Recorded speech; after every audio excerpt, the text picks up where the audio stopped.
Dan di Indonesia, di Kementerian SDM menghitung bahwa batubara Indonesia itu bisa sampai 500 tahun ke depan. Dan tembaga bisa sampai 100 tahun ke depan. Demikian juga dengan yang lainnya, batubara, boksit ya. Jadi tambang emas tuh, kalau tambang emas tuh liar tuh sampai 100 meter, 200 meter ke bawah, Mbak. Dan diameternya itu hanya 1 meter. Dan mereka masuk ke dalam.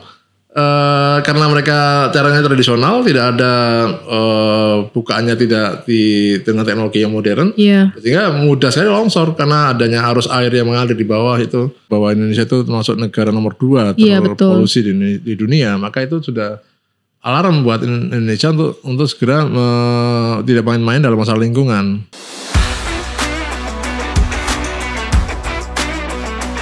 Halo Sobat PTT, balik lagi nih di Podcast Station. Dan hari ini kita nggak berbicara dengan teman-teman dari komunitas otomotif ya. Ini agak berbeda dan topik hari ini agak berat sedikit ya. Tapi ini juga bisa menjadi informasi juga untuk Sobat PTT. Hari ini kita sudah kedatangan dengan Om Wisnu, Direktur Eksekutif untuk Asosiasi Tambang Batuan Indonesia. Apa kabar Om Wisnu?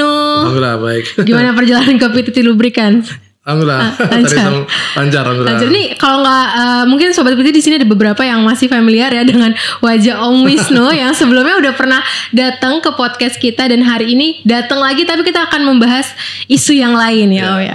Kita nggak apa-apa nih ngebahas putaran industri pertambangan Indonesia ya. Memang bidang saya. Memang ranahnya Om Wisnu, jadi kita bakal ngobrol panjang juga ya. Kita langsung aja nih Om membahas bagaimana nih dari kacamata Om Wisnu melihat industri pertambangan Indonesia untuk 5-10 tahun ke depan. Ya, terima kasih Mbak Caca. Jadi Indonesia ini Masya Allah ya, sangat kaya dengan sumber daya alam ya.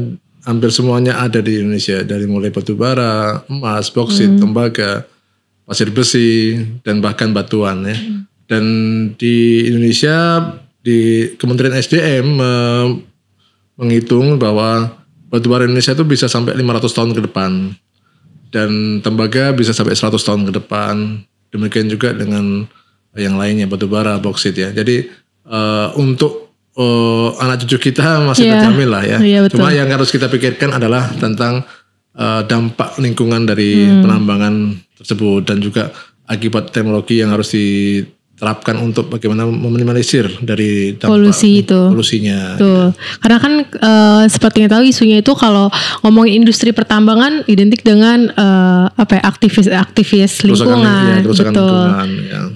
Gitu. Itu kan pasti mikirnya pertambangan Indonesia nih eksploitasinya nih udah besar-besaran gitu. Tapi menurut tadi data kita masih bisa sampai 500 tahun anak cucu kita masih bisa mengelolanya ya. Iya, tentunya ini adalah karunia Allah yang memang harus kita syukuri ya. Dan memang tantangan kita ke depan para ahli pertambangan membuat bagaimana pertambangan ini nyaman secara lingkungan dan juga bisa menciptakan teknologi yang cukup membuat tambang itu ramah lingkungan. Betul. Itu yang harus dipikirkan oleh para ahli ya. Dan itu sampai saat ini mungkin masih menjadi PR pemerintah juga ya, untuk mengambil langkah-langkah yang dapat mendukung transformasi industri pertambangan menuju teknologi yang lebih ramah lingkungan. Ya.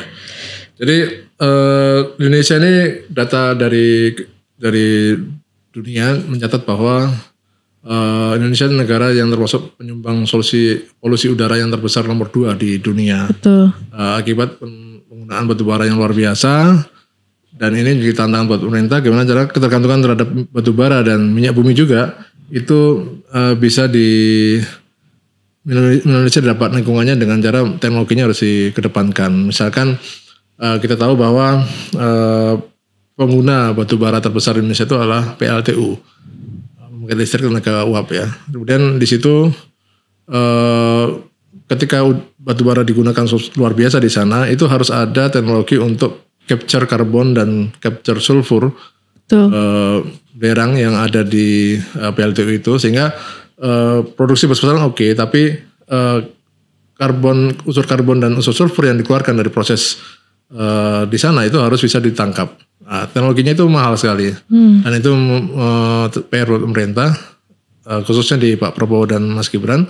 Gimana caranya agar teknologi ini bisa dikembangkan. Sebagaimana waktu kampanye juga itu yang beliau sampaikan, net zero emission Indonesia harus berkurang dari 60% menjadi 30%. Itu yang harus dipikirkan oleh pemerintah. Dan itu juga jumlah yang cukup besar ya tadi. Ya, itu PR dan mungkin tidak selesai dalam waktu 5 tahun periode pertama, mungkin harus dilanjutkan oleh periode presiden yang berikutnya. Kalau misalkan tadi tingkat populasinya, tingkat polusinya menjadi yang cukup tinggi ya di dunia. Ya, nomor 2. Tapi kalau untuk industri pertambangannya di negara di seluruh dunia kita nomor peringkat berapa? Tergantung pada komoditasnya. Kalau di nikel kita termasuk nomor 1 di dunia. Untuk batu bara juga masih 5 besar di dunia. Kalau nikel ini saat ini memang sedang naik daun ya, karena di dunia ini kebutuhan akan nikel cukup tinggi, dan ketika banyak ajakan untuk seruan untuk gimana caranya agar ketergantungan minyak bumi juga berkurang, penggunaan mobil-mobil berbahan bakar minyak itu berkurang sehingga beralih ke listrik ya, maka penggunaan nikel pun juga bertambah karena ada komponen baterai yang ada di sana itu pakai nikel. Dan di negara-negara barat, dan ketika Pak Jokowi memerintahkan untuk tidak boleh mengekspor nikel, maka banyak negara barat yang protes, dan bahkan WTO itu menyerukan agar Indonesia tidak lagi melarang ekspor karena ketergantungan negara barat akan nikel ya.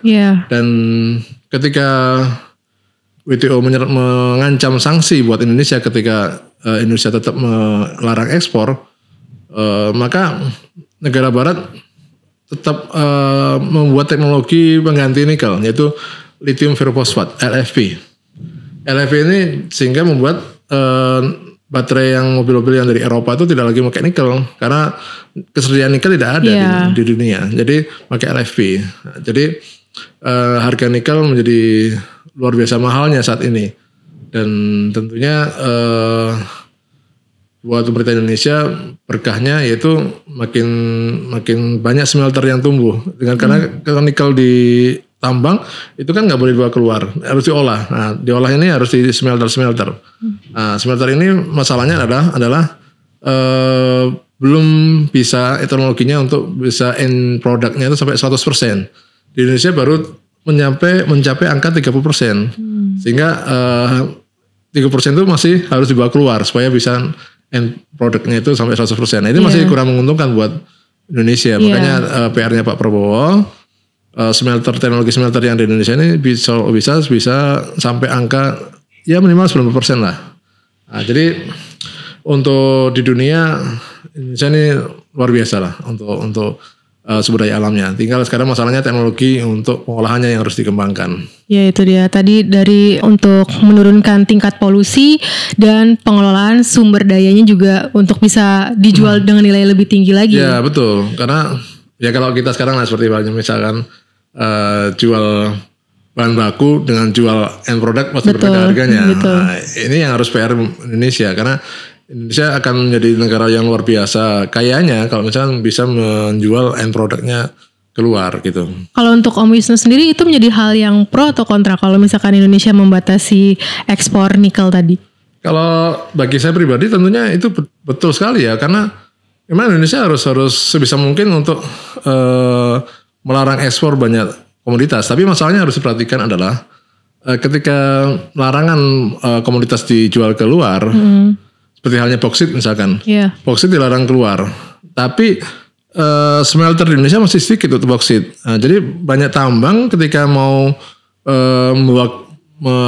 dilarang keluar, tapi dia jual kemana? Dijual kemana? Gak ada smelter yang mau beli produknya. Jadi PR pemerintah ketika melarang sesuatu itu harus menyediakan pabrik smelternya. Jadi terserap kebutuhan feed produk dari hasil tambang itu terserap semuanya. Nah, itu yang PR dari pemerintah. Tentunya menguntungkan kalau misalkan kita diolah, Mbak. Gitu. Cuma ada beberapa komoditas yang memang dibolehkan untuk dijual keluar, seperti misalkan batu bara. Cuma batasannya batu bara itu harus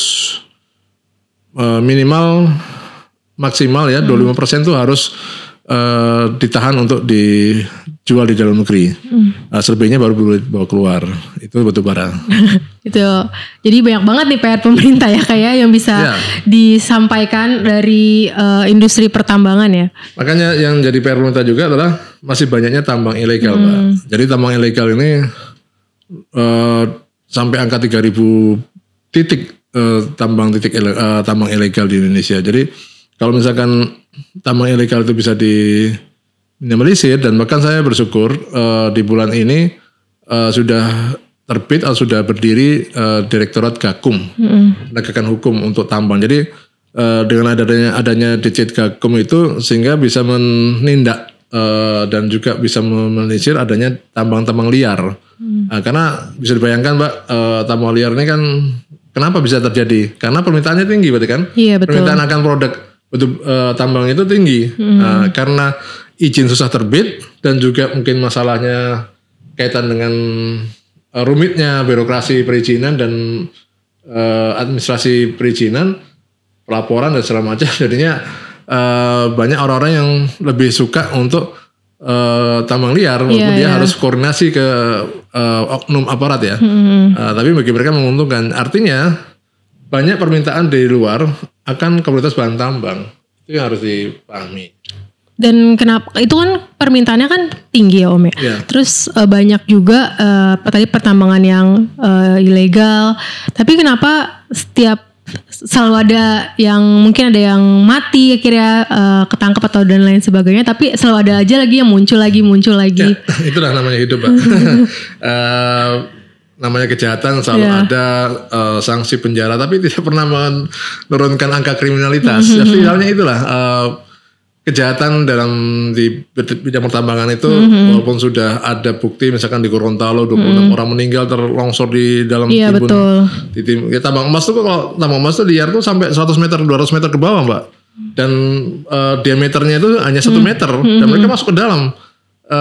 Karena mereka caranya tradisional, tidak ada bukaannya tidak dengan teknologi yang modern, sehingga mudah sekali longsor karena adanya arus air yang mengalir di bawah itu. Tapi 26 orang meninggal di Gorontalo, terus 20 orang di Sumbawa, dan juga seringkali kita dengar di Pongkor, Bogor, gurandil atau tambang liar itu terjebak di bawah tanah. Itu tidak menyurutkan mereka untuk tetap menambang liar. Karena apa?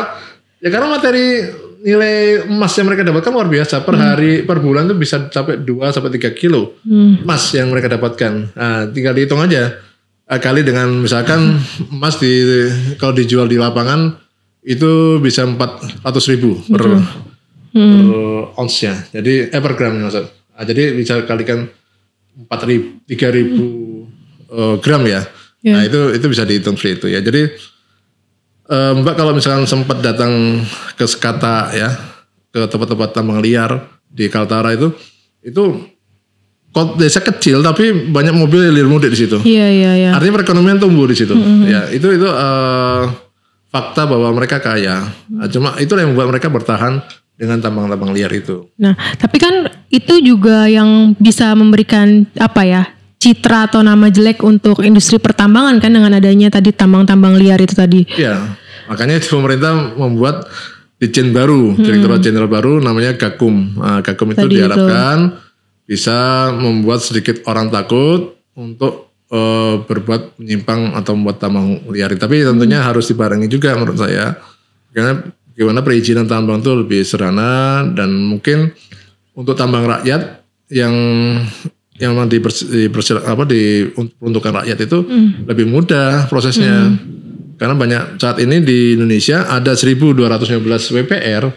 Kalau dihitung IPR-nya mungkin hampir 12.000 IPR, tapi saat ini yang sudah baru terbit izinnya itu hanya 47 IPR. Dari izin tambang rakyat ya, IPR itu izin tambang rakyat. Dari 12.000 hanya 47 IPR yang terbit. Artinya baru 12%. Dan itulah yang membuat tambang liar itu masih marak gitu. Menjamur sampai sekarang. Kecuali pemerintah memudahkan proses tambang rakyat, mungkin nggak ada lagi namanya tambang-tambang liar ya, Mbak. Iya. Tadi mungkin kalau ngomongin tadi kan sempat nyinggung mungkin di satu desa kecil tapi tambangnya besar, terus mereka bisa mengelola gitu. Ya mereka secara ekonomi kaya ya Mbak Iya, karena orang desa itu bisa beli mobil Volvo Drive, bisa hidup gitu ya. Ya karena ada kegiatan tambang liar yang mereka bisa hidup ya. Mereka setiap bulan berikan koordinasi ke oknum aparat. Ya itu yang menjamin keberlangsungan tambang liar itu tetap ada sampai saat ini. Berarti setiap perusahaan tambang itu selalu berusaha untuk memberdayakan warga lokal di sekitar tambang. Ya, kalau tambang-tambang yang legal, yang resmi, yang berizin, itu ada kewajiban untuk memberdayakan masyarakat sekitarnya. Jadi ketika tambang itu mau terbit izinnya, itu ada dokumen namanya RIPPM, Rencana Induk Pengembangan Pemberdayaan Masyarakat. Jadi di situ tercantum apa saja program yang akan dikembangkan oleh perusahaan untuk warga sekitarnya. Di situ di dokumen itu harus dibuat apa saja di bidang ekonominya, di bidang kesehatannya, pendidikannya, apa program yang ada di tambang tersebut. Nah, jadi nanti mereka ketika mereka sedang proses untuk audit atau proses untuk penilaian atau karena ada sistem pelaporan ya di tambang itu, nanti dicek misalkan oleh SDM itu dicek misalkan programnya ada bangun 2 sekolah misalkan, dicek benar nggak bangun sekolah berjalan atau tidak, beasiswa ada berapa orang. Misalkan tertulis itu beasiswa untuk 30 orang, 30 anak gitu. Dicek siapa namanya, sekolah di mana. Gitu. Itu tanggung jawab sosial bagi para tambang-tambang yang ada. Juga mereka memastikan harus untuk posisi tertentu itu harus dipekerjakan orang-orang lokal. Kecuali kalau orang-orang yang tenaga ahli ya. Yang tenaga ahli seperti Kepala Teknik Tambang misalnya itu harus orang-orang yang luar, karena kan jarang ada yang asli dari yang ahli tapi lokal jarang sekali. Gitu. Tapi ini kan juga banyak yang tersorot ya kalau misalkan di suatu daerah banyak lokasi-lokasi tambang itu kan juga menjadi ada dampak polusi juga kan untuk warga lokal. Itu dari pihak perusahaan tambang sendiri memikirkan atau tidak sih Om sebetulnya? Ya, jadi untuk sebuah tambang itu terbit izinnya maka harus melalui proses persetujuan lingkungan. Persetujuan lingkungan itu di antara yang harus diperhatikan pembuatan dokumennya itu dokumen praktek emisi udara. Jadi harus dipastikan bahwa udara yang ada di sekitar tambang itu baku mutunya harus sesuai dengan apa yang sudah diperbolehkan oleh Dinas Lingkungan Hidup. Kemudian juga untuk masalah limbah cairnya, masalah rintek limbah, masalah limbah P3-nya, terus masalah untuk kaitan dengan dampak sosialnya, dampak lingkungan terjadi. Terus kemudian apakah tambangnya itu nanti pasca tambang selesai itu mau dijadikan sesuai dengan rencana awalnya atau tidak. Misalkan tadinya sawah, apakah jadi sawah lagi atau jadi hutan lagi atau mau jadi kawasan wisata, misalkan jadi danau ya. Misalkan kalau kita batubara itu kan tambang batubara bukannya sampai ratusan meter ke bawah betul. Nah, kalau misalkan mereka harus ditimbun lagi jadi hutan lagi agak susah. Kadang-kadang mereka langsung membuat danau di situ. Nah, jadi banyak sekali beberapa tambang itu disulap jadi danau. Dari tempat wisata di situ. Nah, seperti itu. Jadi kalau misalkan sudah ada persetujuan limbah udara, limbah cairnya, emisi udaranya, rintek limbah P3-nya, dan kemudian juga dampak sosialnya, maka terbitlah persetujuan lingkungan.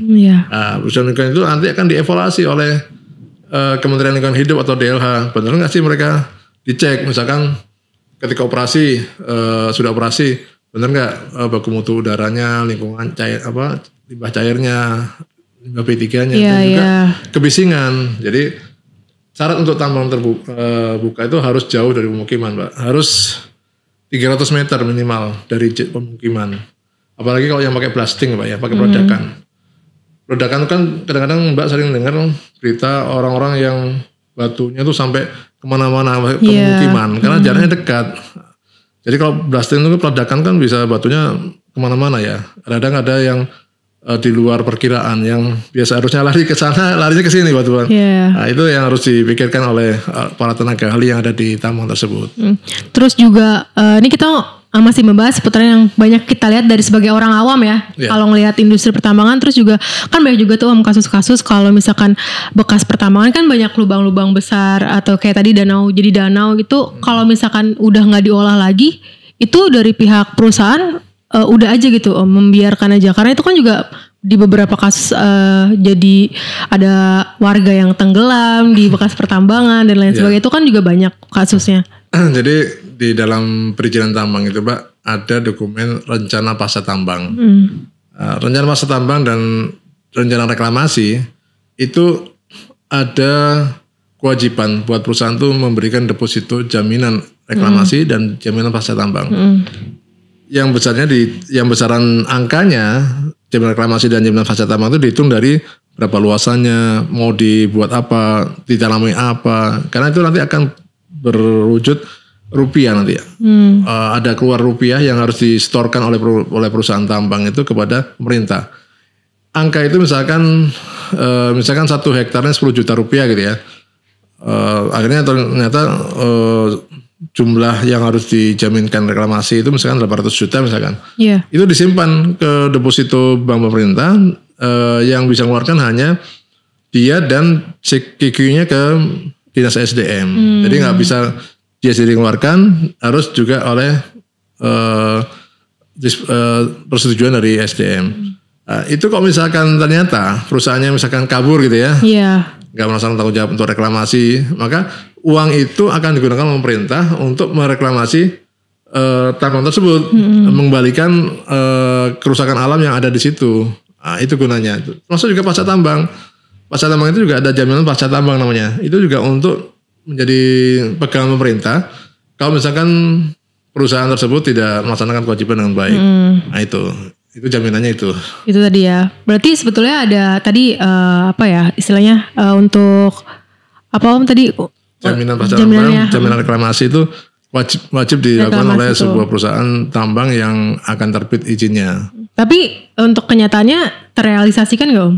Ya harus realisasi, karena kalau nggak bayar nanti jaminannya tambahnya nggak akan terbit izinnya. Dan kemudian kalau misalkan dia lari, kan ada pegangan buat pemerintah. Kalau misalkan perusahaannya lari kan ada jaminannya, bisa kita gunakan untuk reklamasi lagi. Itu dia. Cuma masalahnya kan gini Pak, banyak kayak kasus misalkan di PT Timah kemarin yang melibatkan Harvey Muiz, istrinya Dewi Sandra itu.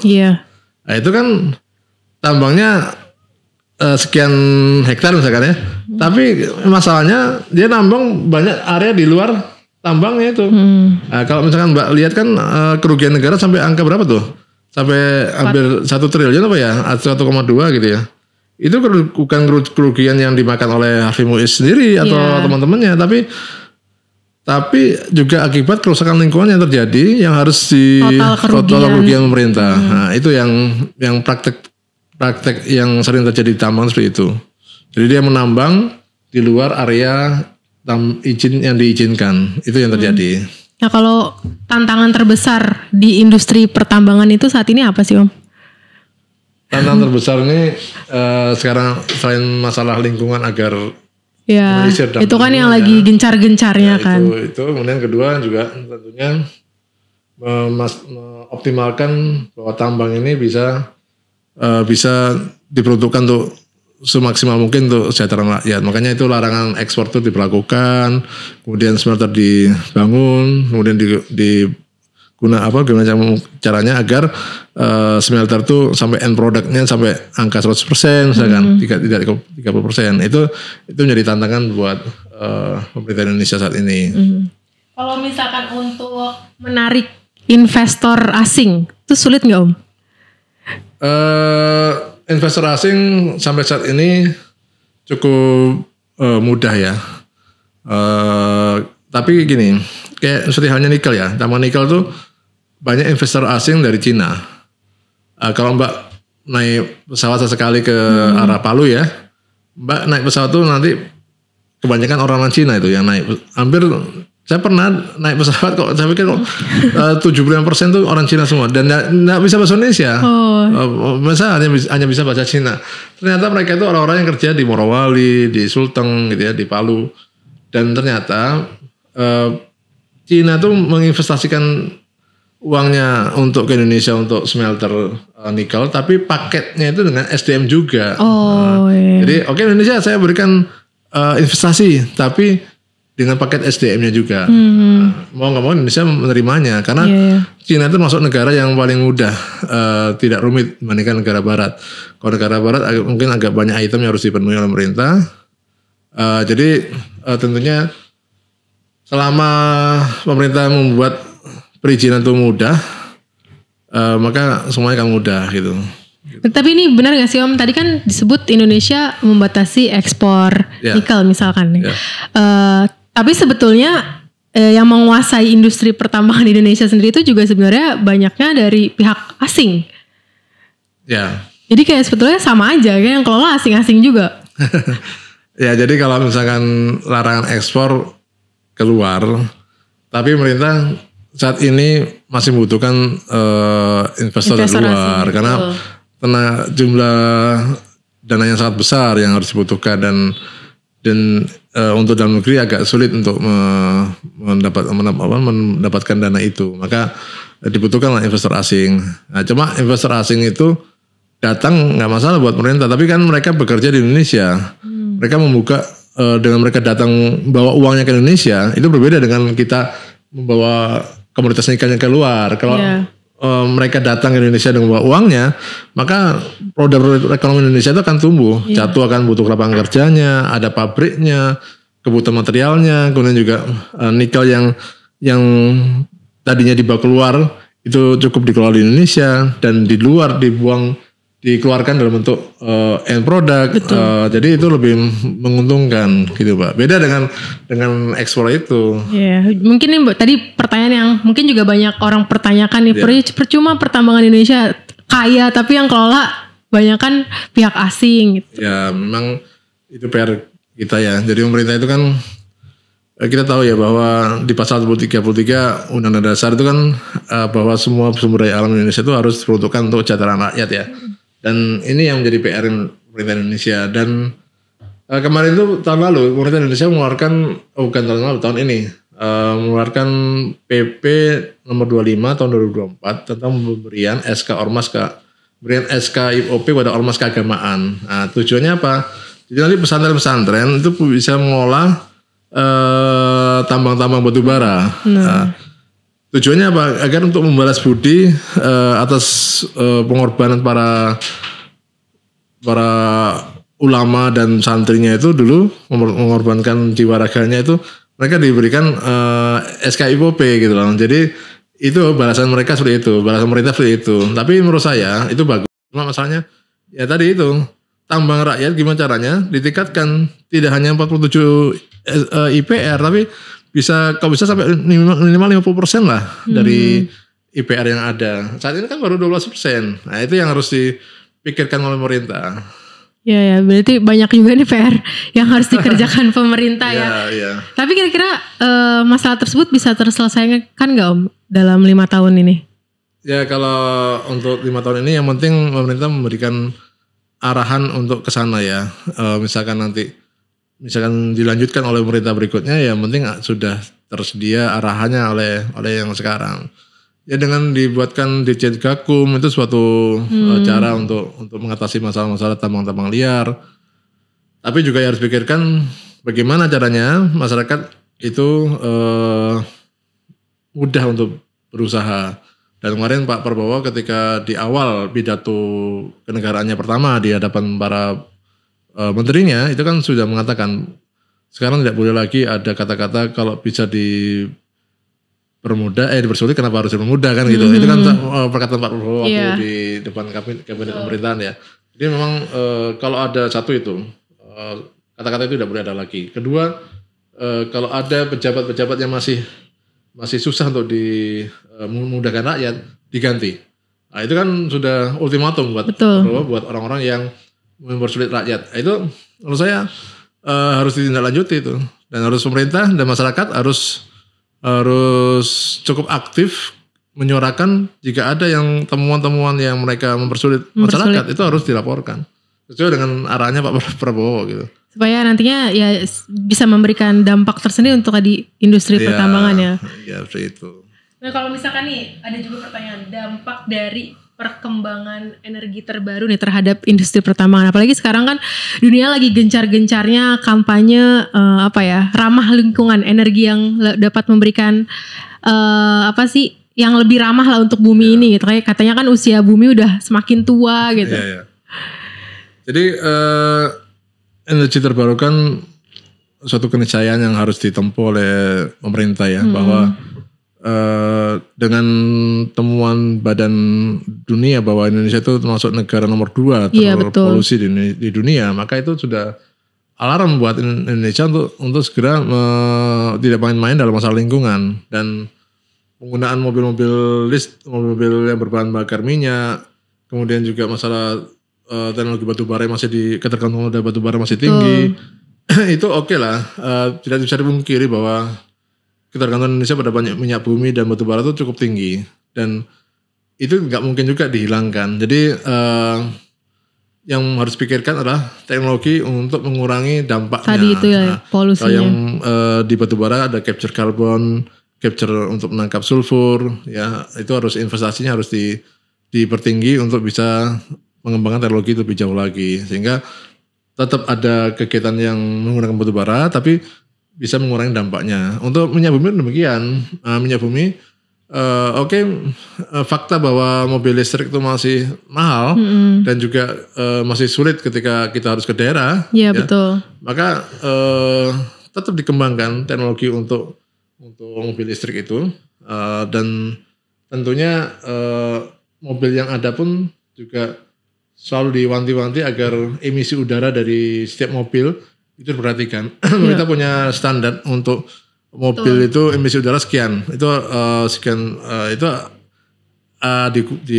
selalu diperhatikan. Dan bahkan sempat ada wacana untuk mobil-mobil tahun lama itu kan tidak boleh lagi ada di Jakarta misalkan.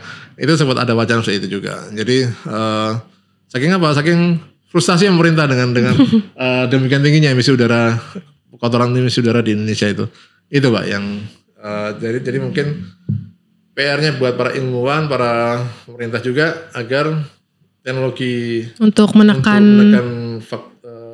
dampak dari batubara dan juga dampak dari kendaraan yang memakai minyak itu bisa berkurang. Berarti sampai kapanpun sumber daya batubara ini pasti tetap dibutuhkan ya? Tetap dibutuhkan ya. Tadi saya bilang kan 500 tahun. Iya. Kalau 500 tahun kita tidak sekarang misalkan gini. Inggris itu sudah tidak lagi pakai batubara karena memang sudah habis di kandungan batubara di Inggris, dan batubara di Inggris itu baru mereka hanya memakai batubara hanya 150 tahun.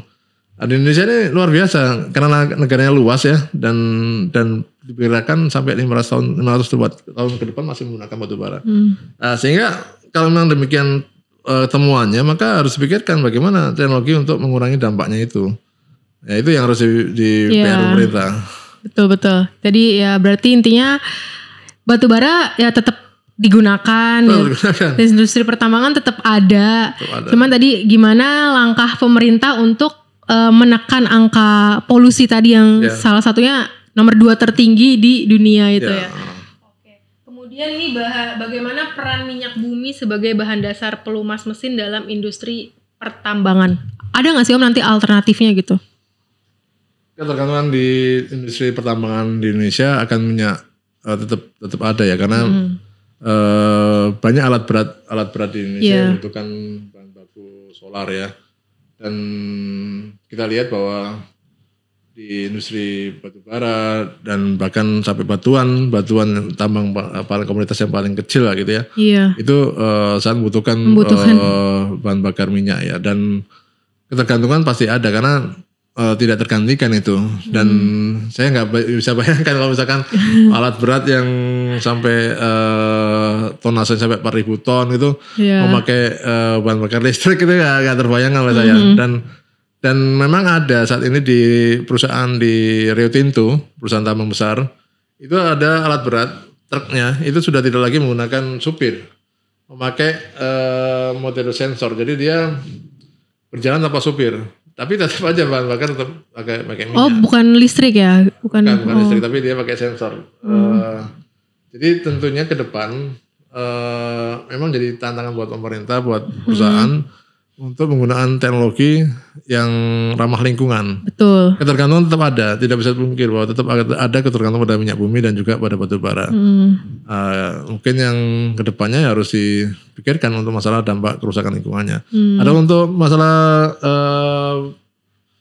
oli pelumas juga sama, adanya kendaraan udah pasti minyak dan pelumas pasti ada itu. Iya, walaupun ya pemerintah gencar 5 tahun lagi katanya Indonesia akan semuanya kendaraan listrik. Ya. Itu menurut Om Wisnu mungkin nggak? Kalau saya untuk mungkin. Indonesia saat ini ya? Mungkin. Karena masih tinggi sih dan teknologi untuk mobil listrik masih banyak hal yang harus dibenahi ya. Betul. Ya, masih belum mungkin kan ya. Salah satunya fasilitas tadi pengisian dayanya ya kan. Pengisian dayanya belum tersedia di mana-mana, khususnya di kota-kota kecil ya. Betul. Sehingga kalau orang-orang yang punya mobil listrik yang harus pergi ke Jawa itu kan mikir 2 kali ya. Gitu yang harus pikirkan. Apalagi untuk kebutuhan alat berat itu kayaknya agak sulit ya. Ya, sulit. Teknologi alat-alat berat masih belum memungkinkan untuk mobil listrik. Dengan meningkatnya tuntutan untuk bahan bakar yang ramah lingkungan nih, bagaimana industri pertambangan nantinya akan mengantisipasi pergeseran dari minyak bumi sebagai bahan dasar pelumas? Ya. Kalau industri pertambangan itu kan saya bilang tadi kan tidak mungkin jauh dari minyak bumi, minyak kendaraan bahan bakar itu juga dengan pelumasnya. Jadi untuk teknologi terbarukan masih belum related dengan tambang-tambang yang saat ini berada. Jadi saya pikir kalau untuk pertambangan masih tetap seperti ini gitu. Dan kalau misalkan membutuhkan tadi menggunakan daya listrik itu pasti akan membutuhkan biaya yang besar ya Om. Tapi gini, banyak juga tambang batu bara untuk meminimalisir penggunaan bukan meminimalisir masalah kendaraan ya, tapi untuk masalah efisiensi waktu dan kalau misalkan jarak misalkan ya tambangnya di sini gitu ya, kemudian tongkangnya di sana gitu. Tongkang itu maksudnya jetinya atau kapal yang akan mengangkat batu bara itu ke luar misalkan ya. Itu biasanya mereka pakainya belt conveyor.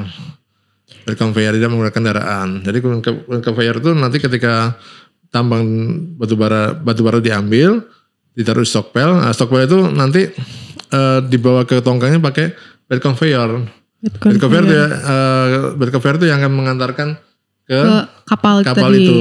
Jadi belt conveyor itu pakai listrik. Jadi tapi tetap dari tambang ke bawah ke stockpile itu tetap pakai kendaraan. Gitu. Tadi untuk alasan efisiensinya tadi ya. Karena kan kalau pakai mobil kan harus lewat jalan raya, harus lewat. Kalau ini kan dia bisa di atas kan, di atas itu. Jadi masih artinya kayak di atasnya orang-orang lalu lalang itu masih nggak masalah gitu. Oke. Banyak banget nih yang bisa kita serap ya dari topik hari ini. Tapi boleh tahu gak sih Om untuk perannya Om Wisnu nih sebagai Direktur Eksekutif di Asosiasi Tambang Batuan Indonesia? Ya saya ini kan asosiasi saya ini kan lebih sifatnya advokasi ya. Advokasi untuk para penambang batuan. Jadi kalau kami di asosiasi manapun, asosiasi tambang nikel, asosiasi tambang batu bara, asosiasi batuan, asosiasi IMA gitu kan, Indonesian Mining Association itu lebih berbicara tentang masalah kebijakan, masalah standar harga ya. Jadi tidak bukan asosiasi yang melakukan kegiatan penambangan. Jadi misalkan banyak kebijakan yang masih belum berpihak pada para penambang dan juga kaitan dengan masalah regulasi, masalah harga, masalah banyak hal ya, misalkan kayak tadi masalah tambang-tambang rakyat yang belum masih sedikit jumlahnya, itu ada namanya Asosiasi Penambang Rakyat Indonesia APRI. Nah itu juga tugasnya mengadvokasi dengan caranya perizinan itu mudah, nggak dipersulit. Nah, itu tugasnya asosiasi gitu. Nah. Itu yang sedang dikerjakan. Ya, yang saya perjuangkan di situ. Saya perjuangkan di situ dan saya juga banyak bicara di banyak forum. Mengkampanyekan tentang tambang agar mudah perizinannya dan meminimalisir adanya tambang-tambang liar dan juga mendorong agar pemerintah segera menyelesaikan kewajiban-kewajiban yang berkaitan dengan tambang rakyat. Karena tambang rakyat itu ada kaitan dengan perizinan yang ada beberapa dokumen yang harus dikerjakan oleh pemerintah, tapi belum ada selesai karena masalah anggaran. Misalkan dokumen eksplorasi dan dokumen pasca tambang. Nah, jadi itu PR pemerintah. Bagaimana caranya agar mempermudah perizinan tambang rakyat. Berarti kalau tambang rakyat itu dia memang dikelola oleh rakyat. Rakyat ya, tapi yang berizin. Yang berizin. Untuk ketentuan keamanan K3LH-nya gitu-gitu, itu mereka bisa itu, menyesuaikan standarnya. Makanya tambang rakyat itu kan namanya juga tambang rakyat ya. Boleh izinkan tuh karena satu tidak boleh memakai alat bahan peledak. Tidak boleh pakai alat berat. Jadi mereka tuh banyak larangannya, Pak. Mungkin mereka juga keterbatasan biaya untuk membeli teknologi modern. Satu keterbatasan biaya, kedua juga pemerintah juga khawatir banyak investor luar yang ingin nambang dengan dalih nama tambang rakyat, tapi di baliknya ada investor. Ada pemiliknya. Jadi dia bisa pakai alat berat, dia bisa pakai peledakan. Nah, ini yang oleh pemerintah diantisipasi. Jangan sampai namanya tambang rakyat itu sebagai kedok saja, tapi yang melakukannya justru orang-orang investor luar atau investor yang punya uang banyak. Nah, itu yang harus diantisipasi oleh pemerintah. Kalau tambang rakyat ini boleh tahu nggak sih value-nya itu sebesar apa nilai jualnya mereka itu?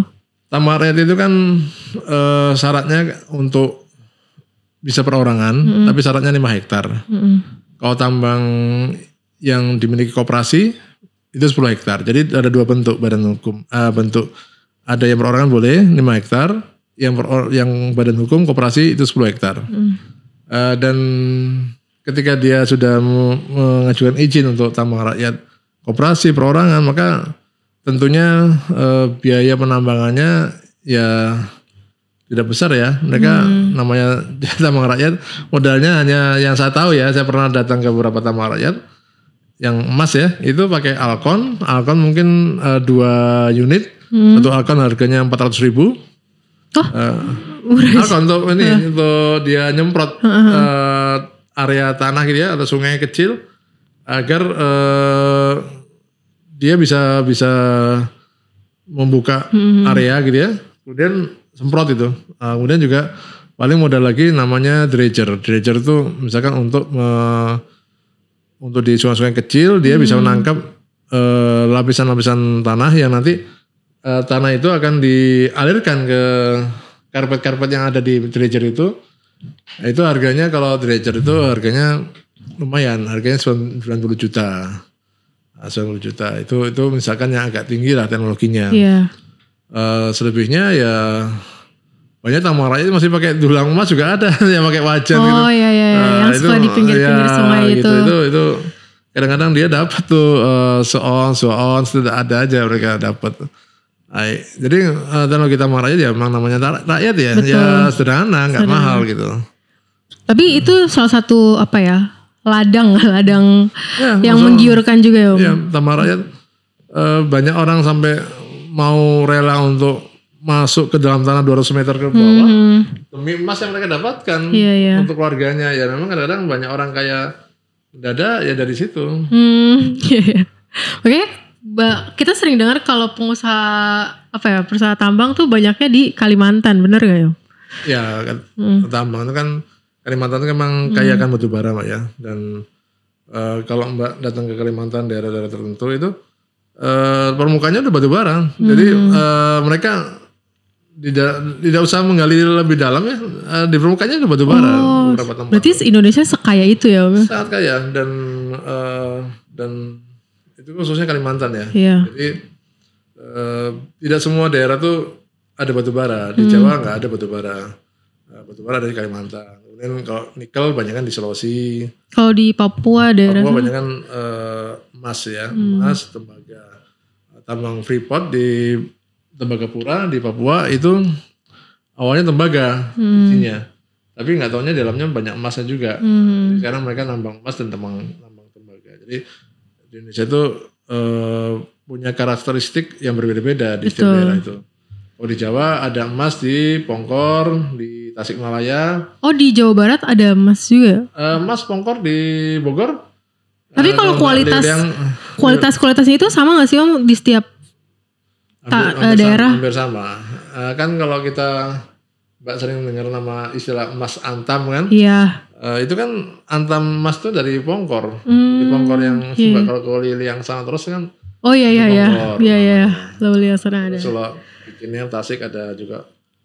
Juga ada juga di Banyuwangi. Nama perusahaannya Merdeka Gold atau PSI itu juga tambang emas juga. Jadi Indonesia tuh sangat kaya sekali. Apalagi kalau dikelola dengan baik ya. Iya betul. Dan saat ini di Indonesia ada 70 perguruan tinggi pertambangan. Dan setiap tahunnya tuh lulusannya sampai 4.000 lulusan sarjana baru pertambangan. Artinya apa? Kenapa kok demikian banyak perguruan tinggi tambang dan juga lulusan tambang? Kenapa? Karena banyak tambang di Indonesia.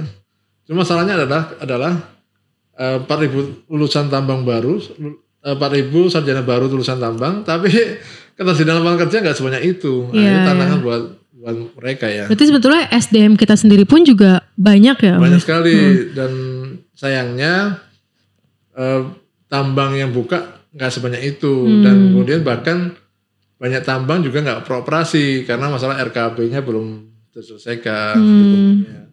Juga ada yang kaitan dengan masalah finansial dari tambang tutup, ya itu banyak sekali. Tapi lapangan kerja itu tidak hanya pertambangan, ada juga di jasa-jasa kontraktor untuk blasting, untuk drilling, pengeboran, peledakan dan juga jasa-jasa reklamasi atau perizinan itu juga menjadi lapangan kerja buat sarjana pertambangan. Jadi ya luas mereka masih bisa masuk di ranah yang lain tapi masih seputaran pertambangan. Ya, betul. Jadi mungkin penutup saya sampaikan bahwa teknologi di pertambangan itu suatu keniscayaan yang udah pasti terjadi. Seperti halnya hidup kita, hidup pada 30 tahun lalu itu berbeda dengan sekarang. Dan nanti pun 30 tahun ke depan apa yang ada pada saat ini dianggap kuno oleh anak cucu kita. Betul, hidup itu dinamis. Kemudian juga masalah batu bara, minyak bumi itu suatu keniscayaan bahwa kebutuhan tetap tinggi, tapi tentunya teknologi ke sana pasti akan lebih maju ke depan. Betul. Dan kita harus bersemangat untuk menjadi pribadi yang berusaha untuk menyambut kemajuan teknologi dan menjadi pribadi yang lebih berkompeten dalam ilmu yang kita tekuni saat ini. Oke, baik. Terima kasih Om Wisnu untuk ilmu pertambangannya hari ini ya. Banyak banget yang bisa kita ketahui untuk sebagai mungkin di sini ada beberapa sobat PTT juga yang masih awam ya dengan dunia pertambangan ya. Mungkin lebih banyak isu negatifnya, tapi dari sini kita tahu bahwa industri pertambangan juga mengusahakan ya upaya untuk menekan angka polusi yang saat ini di Indonesia juga tinggi ya.